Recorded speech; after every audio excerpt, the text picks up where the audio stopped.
हमारे देसी रिश्ते कल्चर का वही मसला है जो पायलट्स का फ़्लाइट सिमुलेटर्स के साथ होता है। जब हम फ़्लाइट सिमुलेटर डिज़ाइन कर रहे होते हैं, हमारी कोशिश होती है कि बिल्कुल ओरिजिनल एयरक्राफ्ट जैसा हो, लेकिन 19-20 फ़र्क रह जाता है। अब जैसे फ़्लाइट स्टिक थोड़ी हार्ड डिज़ाइन हो गई, अब पायलट उस पर 6 महीने 1 साल ट्रेन कर रहा है।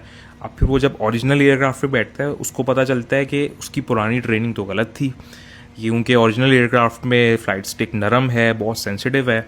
यहाँ तक तो बात सही है कि उसने अपनी पुरानी मिस्टेक को रिकग्नाइज़ कर लिया। मसला ये आता है कि वो ओवर करेक्शन या ओवर कंपनसेट करना शुरू हो जाता है। अब वो स्टिक को इतना सेंसिटिव ट्रीट करना शुरू हो जाता है जितना वो है भी नहीं। तो ओवर करेक्शन करेगा तो फिर प्लेन क्रैश होने का भी ख़तरा होता है। तो अब हमारी जो औरतें थी ना, पिछली जनरेशन की, हमारी अम्माओं वाली, अब उनके साथ मसला था कि वो दादा ने जुल्म किया, फाइनेंशियल अब्यूज़ उनके साथ हुआ, पेट्रियार्की ने भाई हालत ख़राब की, जॉइंट फैमिली ने उनको स्लेव की तरह ट्रीट किया, बहुत उनके हक और उनके हकूक़ वायलेट हुए।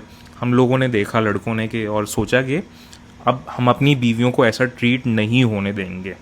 मैं ये नहीं कह रहा सारे मर्द ठीक हो गए, एक पोर्शन ठीक हो गया कि भाई अब जो है ये जनरेशनल ट्रॉमा हमने ख़त्म करना है। अच्छे लड़के हो गए, ग्रीन फ्लैग हो गए ना। लेकिन मसला पता क्या है, अब वही जो औरतें हैं ना, जिनकी बेटियां हैं आगे, अब वो कहती हैं कि मेरे साथ जो सब कुछ हुआ ट्रॉमा, ये मेरी बेटी के साथ ना हो। विच इज़ गुड, उनको सोचना चाहिए। लेकिन इस प्रोसेस में वो ओवर करेक्शन कर जाती हैं।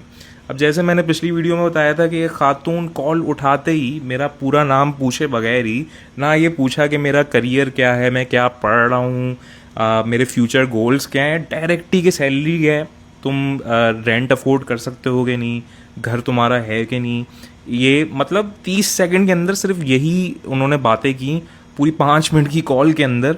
तो अगर बंदा सामने जिसका घर भी हो, फाइनेंशियली सिक्योर भी हो, रेंट भी अफोर्ड कर सकता है, सब कुछ कर सकता है, वो इस तरह की बातें नहीं बर्दाश्त करेगा। वो टर्न ऑफ हो जाएगा कि किस किस्म की बातें हो रही हैं।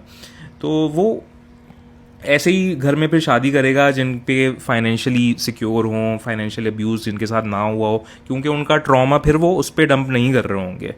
तो अब पता है मसला क्या होता है, ऐसी औरतें end up doing the shaadi of their daughters in a home जहाँ फाइनेंशियल अब्यूज़ होता है, जहाँ यही फैमिली, जॉइंट फैमिली का सिस्टम बनना शुरू हो जाता है। क्यों? क्योंकि सेल्फ फुलफिलिंग प्रोफेसी हो रही होती है, जिससे बंदा डर रहा होता है ना इतना।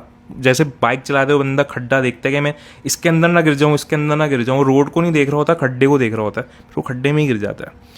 तो ये ओवर करेक्शन बहुत हो गई है हमारी देसी रिश्ते कल्चर के अंदर।